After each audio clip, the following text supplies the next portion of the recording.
Yeah, that's me right now. The woman who blew up her perfect little life for what exactly? I'm Valerie, 39, and I never thought I'd be that woman. You know, the one everyone whispers about. It all started so innocently. Maxwell and I had been married for 15 years with twin girls who just turned 12. He was dependable, stable, everything I thought I wanted. But somewhere along the way, I started feeling invisible. Maxwell would come home from his accounting job, kiss me on the cheek, ask about dinner, and then disappear into his home office until bedtime. Day after day, the same routine. I kept thinking, is this really all there is between us?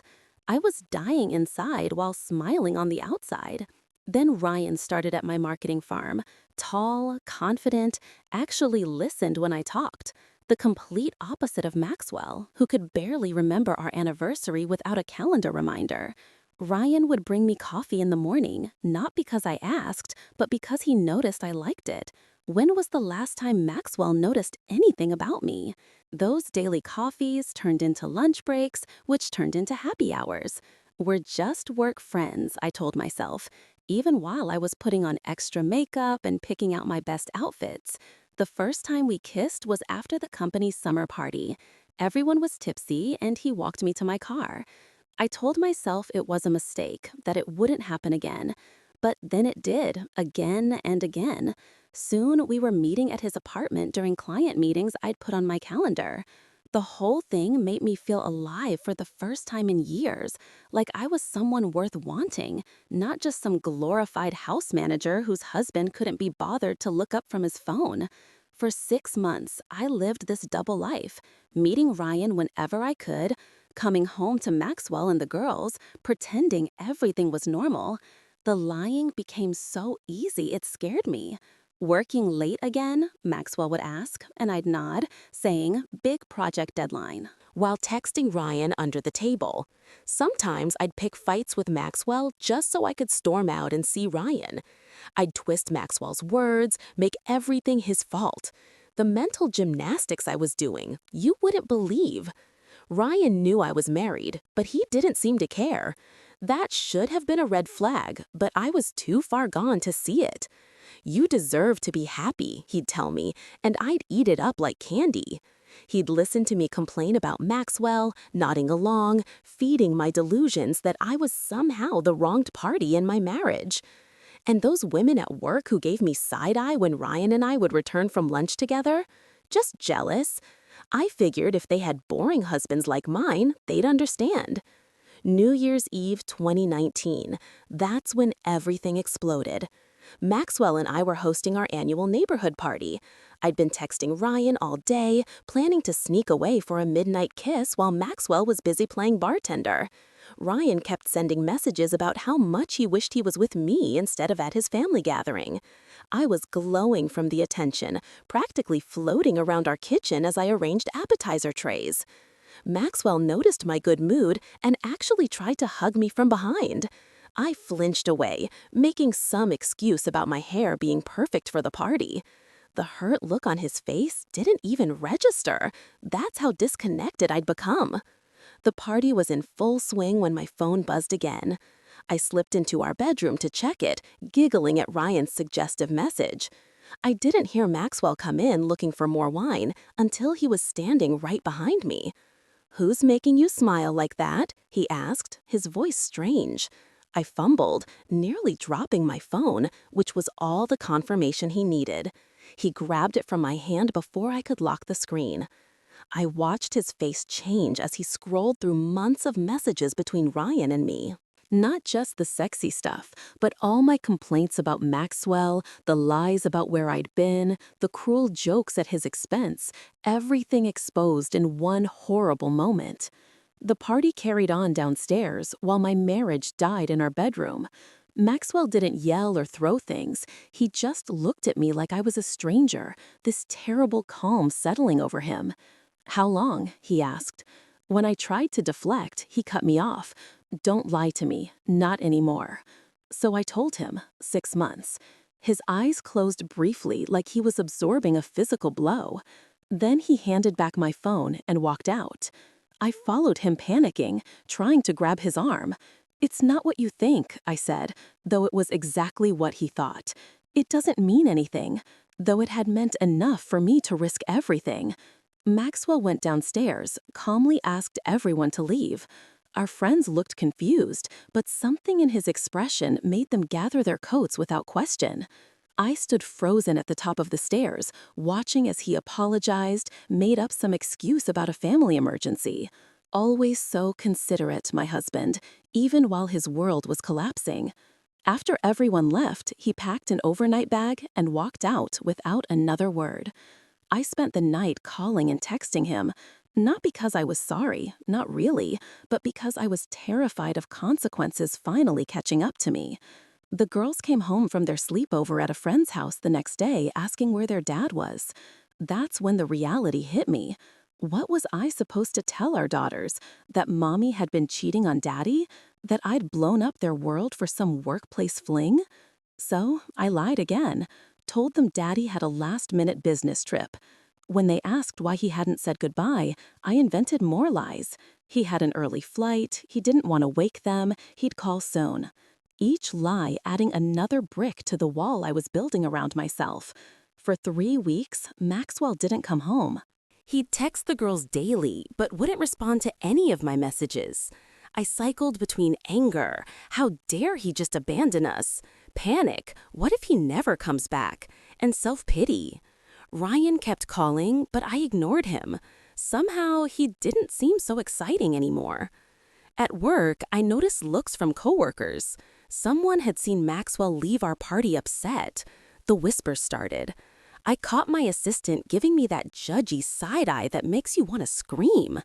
Then, finally, after 23 days of silence, Maxwell texted me, "We need to talk. Send the girls to your parents for the weekend."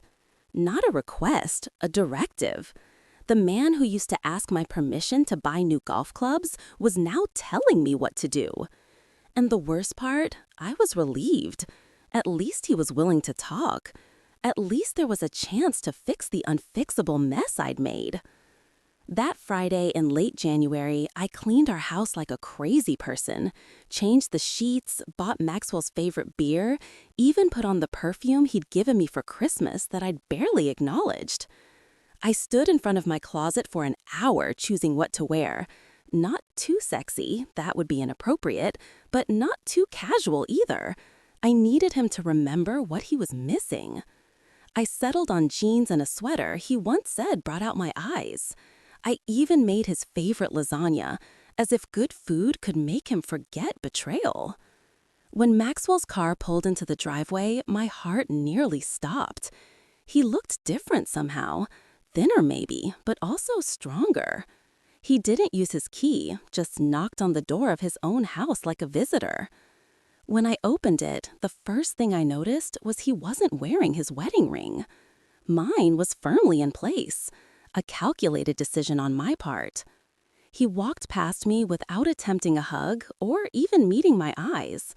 The lasagna sat untouched as we moved to the living room. I couldn't stand the silence, so I did what any desperate woman would do.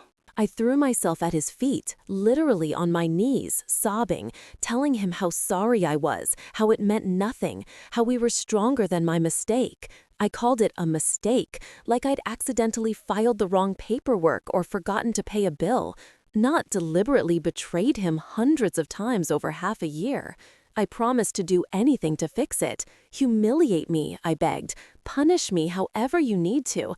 Just please don't throw away 15 years. Maxwell looked down at me with such pity it made me nauseous. "You shouldn't humiliate yourself," he said quietly.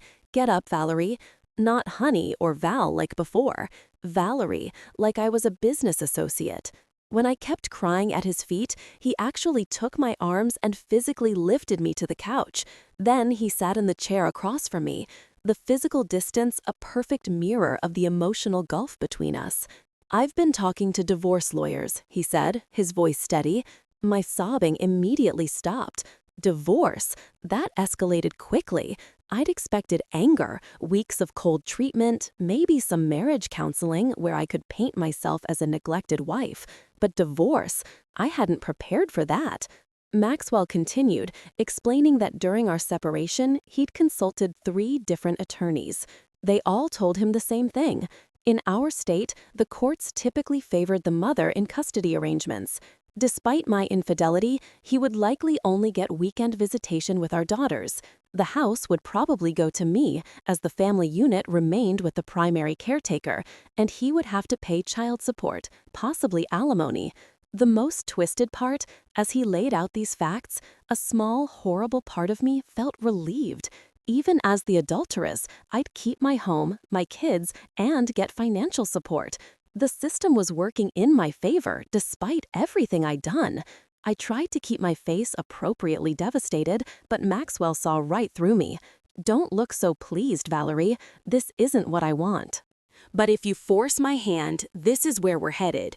He laid out his terms.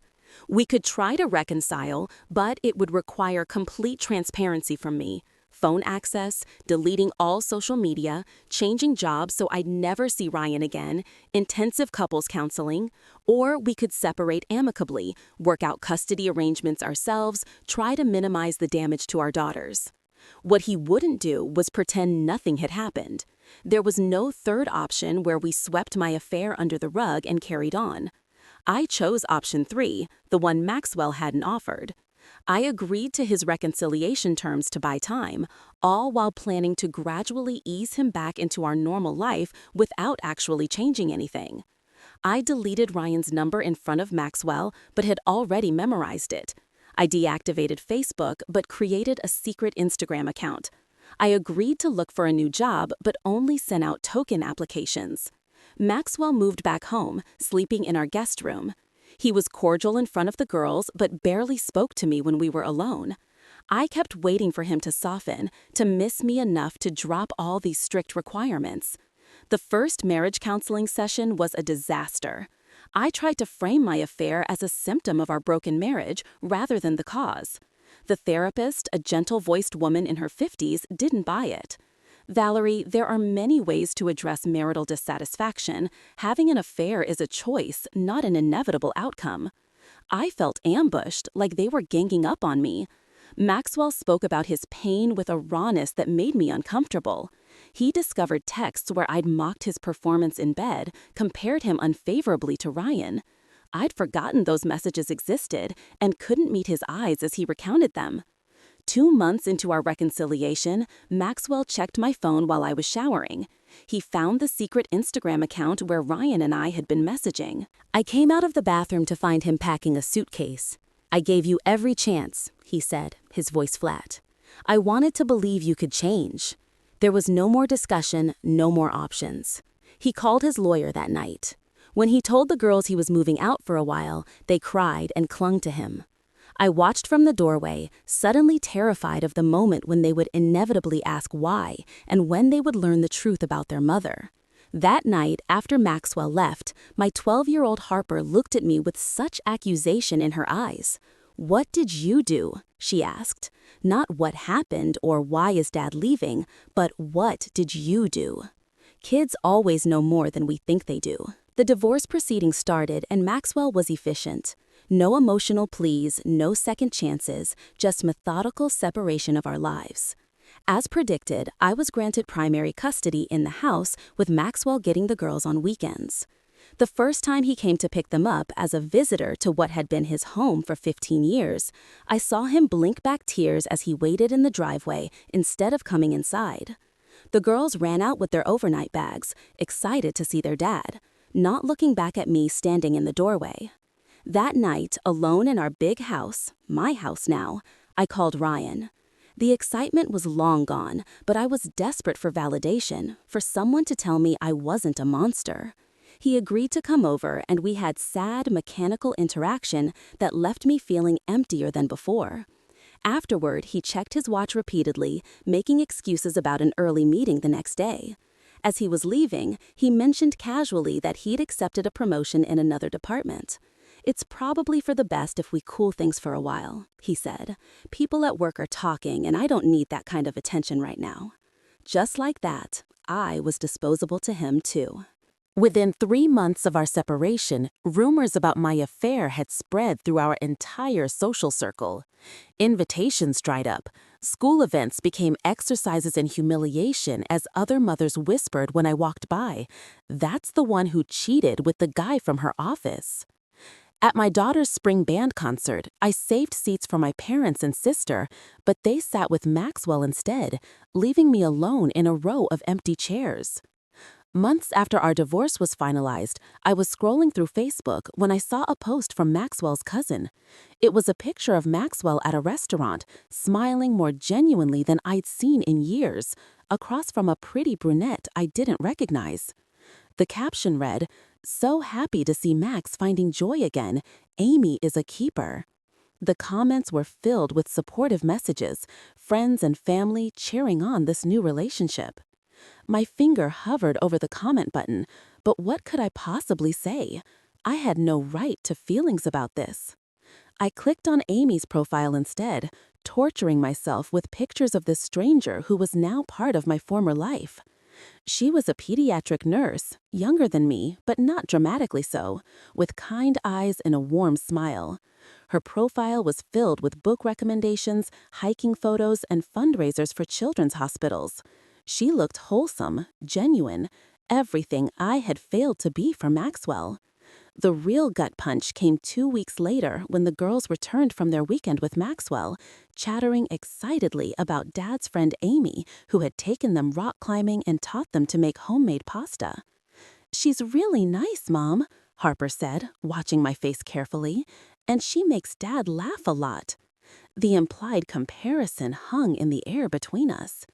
When was the last time I had made their father laugh? When was the last time I'd spent a day doing activities focused entirely on them rather than checking my phone every 5 minutes? That's great, sweetie," I managed, my throat tight. "I'm glad you had fun." Later, I overheard the twins in their room.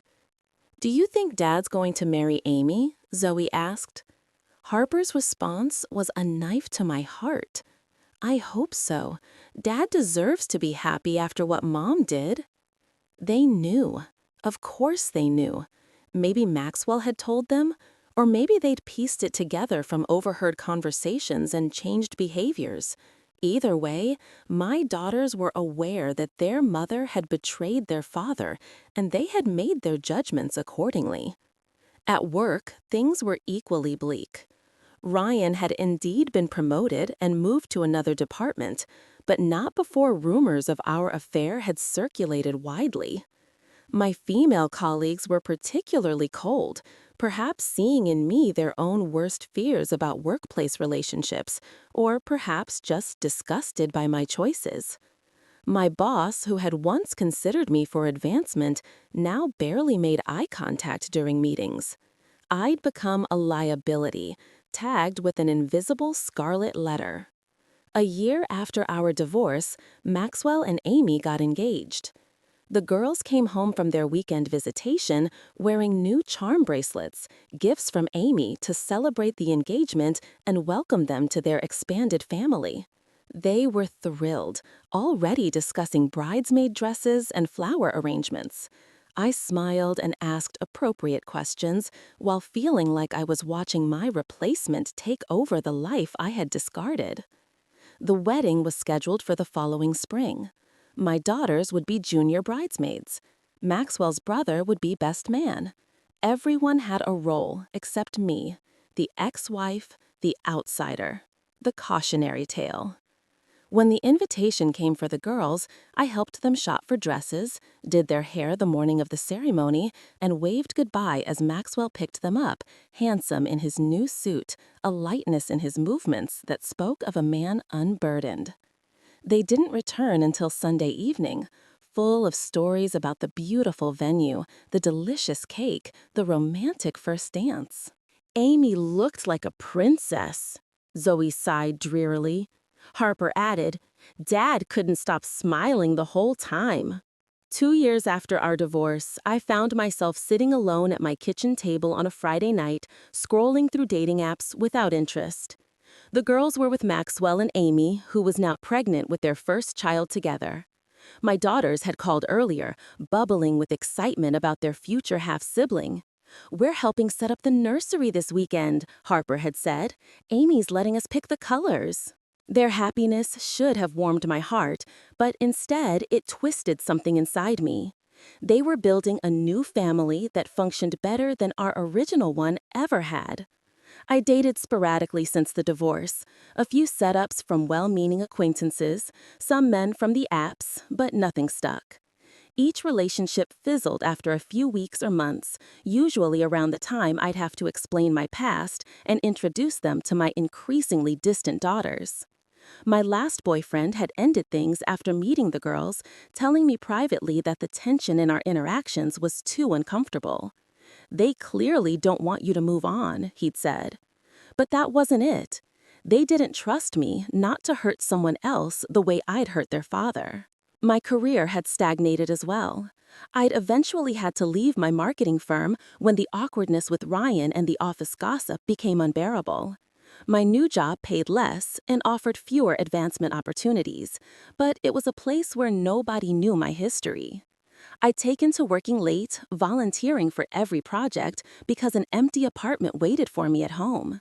My social life had dwindled to occasional coffee with my sister, who had never fully forgiven me, but maintained contact out of family obligation, and monthly dinners with my parents, who alternated between disapproving silence and gentle suggestions that I needed to move on.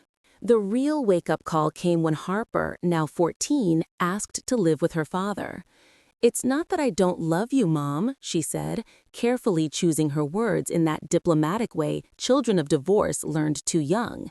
"It's just that I'm more comfortable there." When I pressed for a reason, trying to keep the desperation from my voice, she finally looked me in the eye with a maturity beyond her years. "You're still sad all the time, Mom, and you're trying to hide it, but I can tell. At Dad's house, everyone's just happy, normal.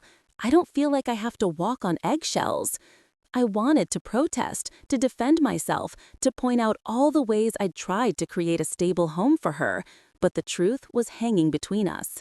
I was still mired in regret and resentment, still defined by the worst choice I'd ever made, while Maxwell had rebuilt his life into something better than before. Zoe joined the conversation, quieter but equally determined.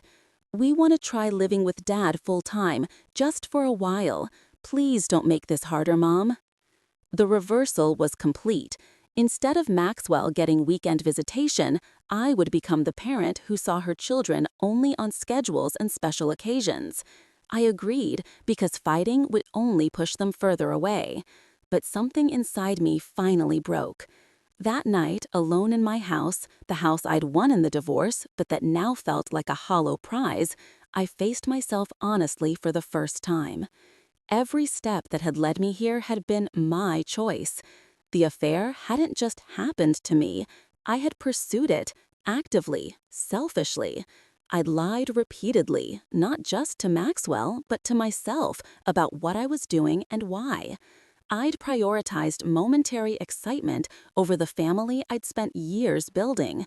And when caught, I'd tried to manipulate and maneuver rather than truly repair the damage I'd caused. The girls moved most of their things to Maxwell and Amy's house the following weekend. I helped them pack, trying to be supportive, fighting back tears as their rooms emptied of the clothes, books, and trinkets that made this feel like their home. When Maxwell came to pick them up, Amy waited in the car, respectfully, giving us space for this painful transition. I caught a glimpse of her rounded belly as she waved to the girls, the physical embodiment of the new family forming without me. Maxwell looked at me standing in the doorway as the girls loaded their suitcases into his SUV. For a moment, I saw a flicker of something like pity in his eyes. "They'll always be your daughters," he said quietly. "This isn't forever. They just need some stability right now." His kindness was worse than any cruelty could have been. I didn't deserve his compassion after what I'd done to him. As they drove away, I realized the full circle of my journey. 5 years ago, I had felt invisible in my marriage and sought validation elsewhere, destroying what I had in the process. Now I truly was invisible. A weekend mother, a cautionary tale, a woman defined by her worst mistake. The affair that was supposed to make me feel alive had led to a half-life, a ghost existence on the periphery of the family that once centered around me. I closed the door on the empty house and faced my future, one I had created entirely through my own choices. The path to rebuilding would be long, and some damage would never be repaired. But for once, I wasn't looking for someone else to blame or for an easy way out. This was my reality now. I had cheated with a coworker, my husband had filed for divorce, and I had been too ashamed to tell our kids why. Now they knew anyway, and I was left with nothing but the truth I had tried so hard to avoid. If this confession kept you hooked, make sure to subscribe, like, and share. We share powerful true stories every day that explore the complex realities of life.